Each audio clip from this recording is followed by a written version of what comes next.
Magandang araw. Kung ikaw ay isang government employee, tiyak ay i-require kang mag-fill out at mag-submit ng Statement of Assets, Liabilities, and Net Worth o SALN. Sa video na ito, tuturuan namin kayo kung paano ito gawin at sasagutin natin ang ilang mga katanungan ukol dito. Una sa lahat, ano nga ba ang SALN? Ito ay ang dokumento kung saan natin isinusulat ang lahat ng ating ari-arian, utang, at net worth, pati na rin ang ating mga koneksyon sa negosyo at identifikasyon ng ating mga kamag-anak hanggang sa ika-4 na degree ng consanguinity o affinity. Bakit nga ba natin ito kailangang gawin? Ang SALN ay naglalayong mapanatili ang transparency at accountability sa serbisyo sibil. Ito rin ay pursuant sa Republic Act 6713 o mas kilala bilang Code of Ethical Standards for Public Officials and Employees. Kailan nga ba dapat i-file ang SALN? Dapat itong i-file within 30 days after assumption of office, on or before April 30 of every year, o within 30 days after separation from the service. Anong form ba ang gagamitin? Ang pinaka-recent na form ay ang 2015 revised version.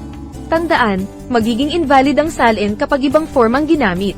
Dapat tandaan na lahat ng fields ay kailangang mapunan.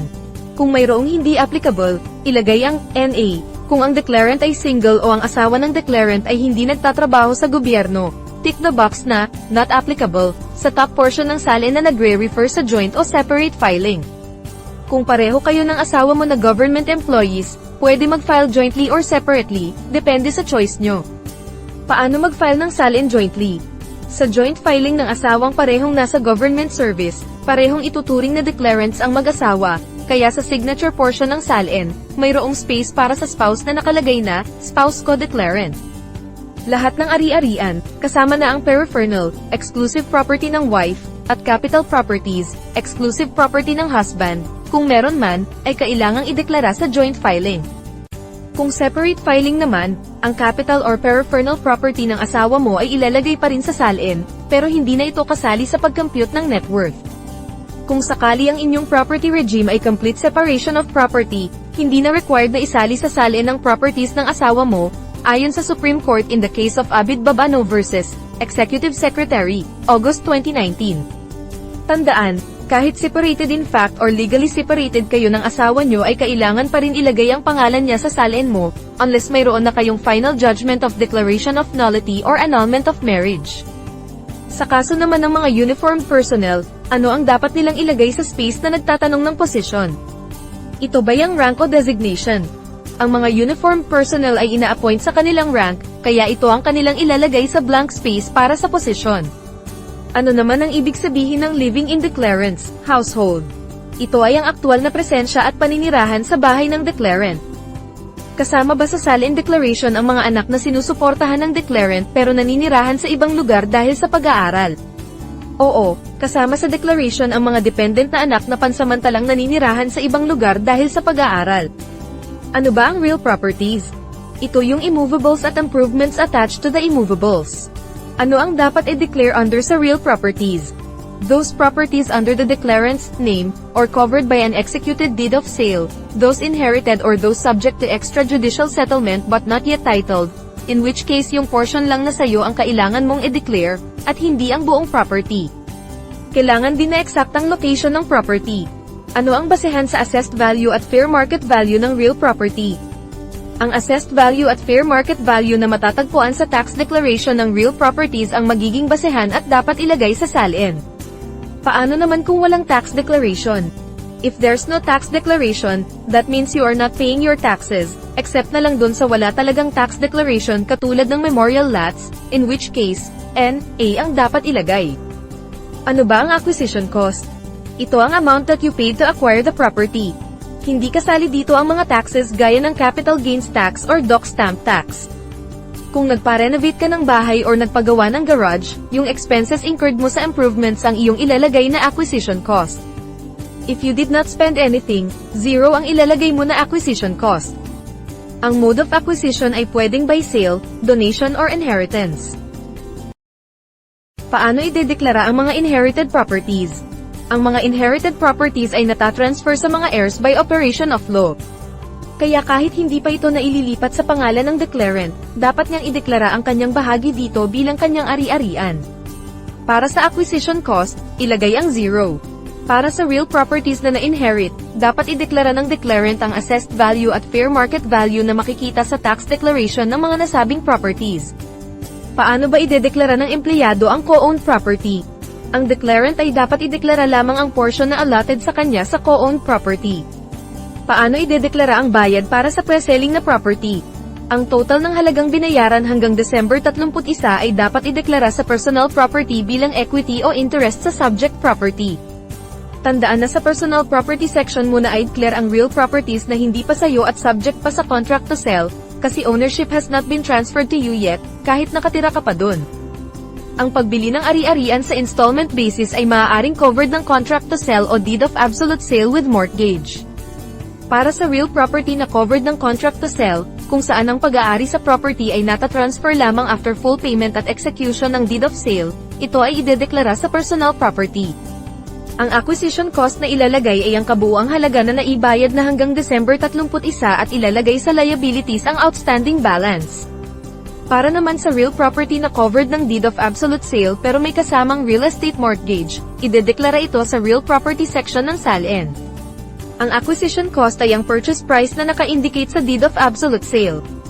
Lahat ng personal na ari-arian na nabili sa installment basis ay idedeklara sa personal property. Kung ito ay covered ng contract to sell at wala pang deed of sale, ang acquisition cost ay ang halaga na naibayad hanggang December 31. Kung ito naman ay covered ng deed of absolute sale with chattel mortgage, idedeklara ang purchase price na nakalagay sa deed of absolute sale bilang acquisition cost.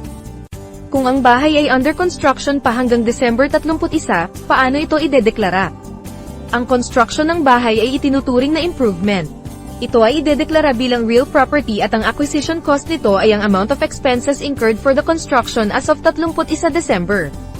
Kung binili ng declarant ang isang property at fully paid na ito pero wala pa rin siyang title, dapat ba itong ideklara sa SALN? Kung mayroon ng duly executed deed of absolute sale, ito ay dapat ideklara sa SALN under real property section.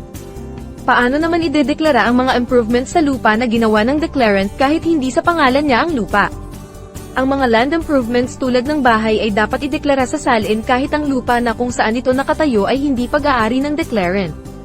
Ano naman ang personal properties? Ito yung things which can be transported from place to place. Tandaan, collective declaration of personal properties is allowed.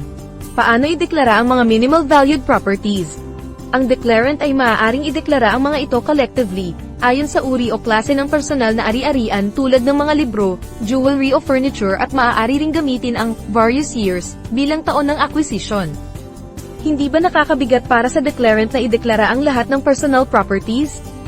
Hindi, dahil ang mga ari-arian na may minimal na halaga o pareho ng uri ay maaaring ideklara in group bulk. However, ang mga personal properties na usually may registration documents gaya ng sasakyan at baril ay mas maigi na individually nilalagay sa SALN. Dapat bang ideklara ang mga insurance policies sa SALN? Oo, ito ay dapat ideklara sa personal properties. Ang amount na ilalagay sa acquisition cost ay ang halagang naibayad na. Paano naman ideklara ang mga pensions? Ang mga pensions na natanggap ay dapat ideklara bilang personal property. Ito ay maaaring cash on hand o cash in bank, as long as available pa ito as of December 31, dapat bang ideklara ang mga shares of stock sa SALN? Oo, ang mga shares of stock ay itinuturing na personal properties. Ang acquisition cost ay ang halaga na binayaran sa pag-acquire ng share of stock, at hindi ang total value nito as of December 31. Paano idedeklara ang kita mula sa ibang source o private practice ng propesyon? Ito ay pwedeng ideklara bilang cash on hand o cash in bank. In case of variable life insurance, kung ang bahagi ng binayad na premiums ay ini-invest ng insurer sa financial markets at ang policy ay nag-accumulate ng cash value mula sa dividends, dapat bang ideklara ng empleyado ang mga investments at ang accumulated cash value bilang separate entries mula sa premiums? Para sa variable life insurance, ang halaga ng binayad na premiums hanggang December 31 ay dapat ideklara bilang acquisition cost sa personal property. The remaining balance should be included under liabilities if the insurance policy has a cash value, as in the case of variable life insurance. Dapat bang ilagay ang halaga ng annual salary sa SALN? Ang sahod na natanggap ng declarant ay dapat ideklara kung ito ay nasa possession pa ng declarant hanggang December 31, ito ay maaaring cash on hand o cash in bank. Tandaan, ang mga bagay na buhay tulad ng hayop at halaman ay itinuturing din na personal properties. Dapat bang ideklara ang mga depreciated na properties? Ang mga depreciated na properties ay kinakailangan ideklara sa SALN, ngunit ang depreciation cost ay hindi considered sa pagdetermine ng acquisition cost. Dapat ding ideklara ang mga sasakyan at iba pang personal na ari-arian na hindi na magamit ngunit nasa possession pa rin ng empleyado. Paano naman kung napanalunan ko sa raffle yung sasakyan? Kailangan pa din i-declare ang sasakyan sa SALN at ang acquisition cost nito ay 0. Hindi pwedeng ilagay as acquisition cost ang halaga ng ticket kasi ang binili mo lang sa ticket ay ang chance to win at hindi ang sasakyan mismo. Kung ang declarant ay single noong nakaraang taon at nag-asawa sa taon ng pagsusumite ng SALN, ano ang dapat maging status niya sa oras ng pagsusumite ng SALN form? Ang declarant ay mananatiling single dahil ang SALN form ay tumutukoy sa nakaraang taon. Pati ang kanyang mga ari-arian ay dapat pa ring ideklara bilang kanyang sarili. Paano ideklara ang mga utang sa credit card? Ang outstanding balance hanggang December 31 ng nakaraang taon ay dapat ideklara. Kailangan bang ideklara ang personal na utang at mga pangalan ng mga creditor? Oo, ito ay dapat ideklara sa ilalim ng liabilities. Kaya kung ang office mate mo ay nangutang sa'yo, check mo SALN niya, kung wala ka sa lista ng creditor ay malamang kinalimutan na niya ang utang niya. Ano ba ang examples na pwedeng ilagay sa liabilities?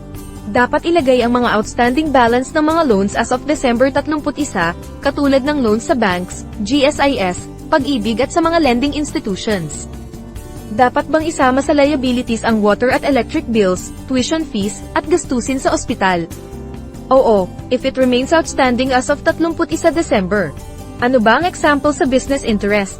Kung may negosyo ka, dapat mo din ilagay sa SALN, katulad ng sari-sari store, stall sa palengke, o mga interest sa paluwagan, at anything na may possible source of income. What about financial connections? Dapat ding ilagay sa SALN ang iyong connections with any business enterprise, whether as a consultant, advisor, and the like, with an expectation of remuneration for services rendered such as being a proprietor, investor, partner, shareholder, officer, managing director, legal or business consultant and the like. Okay lang ba kung ang net worth ay maging negatibo, lalo na kung ang halaga ng mga utang ay mas malaki kaysa sa halaga ng ari-arian? Oo, basta't ito ay totoo at tapat na pahayag ng iyong mga utang. Ano ang saklaw ng within 4th degree ng affinity at consanguinity? By consanguinity, we mean by reason of blood. By affinity, we mean by reason of marriage. Ang mga kamag-anak sa unang degree ng consanguinity ay kasama ang ama, ina, at mga anak ng declarant.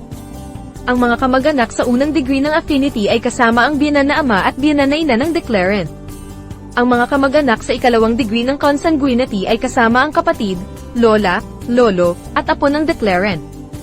Ang mga kamag-anak sa ikatlong degree ng consanguinity ay kasama ang pamangkin, tiyo, at tiya ng declarant. Ang mga kamag-anak sa ika-4 na degree ng consanguinity ay kasama ang first cousin ng declarant. Kung ang asawa ng declarant ay nagtatrabaho sa private sector, kailangan pa rin bang pirmahan ng asawa ang SALN ng declarant? Oo, kung ang asawa ay hindi isang opisyal o kawani ng gobyerno, kinakailangan pa rin na pirmahan ng asawa ang SALN. If the declarant and spouse are separated in fact or legally separated, is the spouse of the declarant still required to sign the SALN? Spouses who are separated in fact or legally separated are still considered husband and wife, hence, the spouse is still required to sign the SALN form. Paano kung ang asawa ay ayaw pirmahan ng SALN ng declarant? Ang declarant ay kinakailangan lamang mag-attach ng explanation kung bakit walang pirma ng asawa sa SALN. Paano kung ang asawa ay nasa malayong lugar at hindi magawa ng paraan para pirmahan ng SALN? Pwedeng mag-attach ng explanation sa SALN. Wala itong partikular na format. Tandaan, ang ombudsman ay autorisado na kumuha at makakuha mula sa lahat ng nararapat na ahensya ng pamahalaan, kasama na ang Bureau of Internal Revenue, ng mga dokumento na maaring ipakita ang yaman, utang, at net worth ng declarant, pati na rin ang kanyang mga negosyo at financial connections. Pwedeng bang tingnan ng Office of the Ombudsman ang aking bank account sa mga pribadong bangko dahil sa autorisasyon na pinirmahan ko sa SALN? Hindi, ang autorisasyon ay ukol lamang sa mga ahensya ng pamahalaan. Paano naman ang mga government banks? Hindi, ang mga bangko, kahit pagmamay-ari ng pamahalaan ay saklaw ng isang espesyal na batas o ang Secrecy of Bank Deposit Act, Republic Act 1405, kaya't hindi sila kasama sa autorisasyon. Maraming salamat sa panonood. Sana ay naging malinaw sa inyo kung paano mag-fill out ng SALN at kung ano ang mga importanteng bagay na kailangang malaman. Kung may karagdagang katanungan, huwag mag-atubiling itanong sa comment section. Don't forget to like, share, at subscribe. Maraming salamat, at ingat kayo palagi.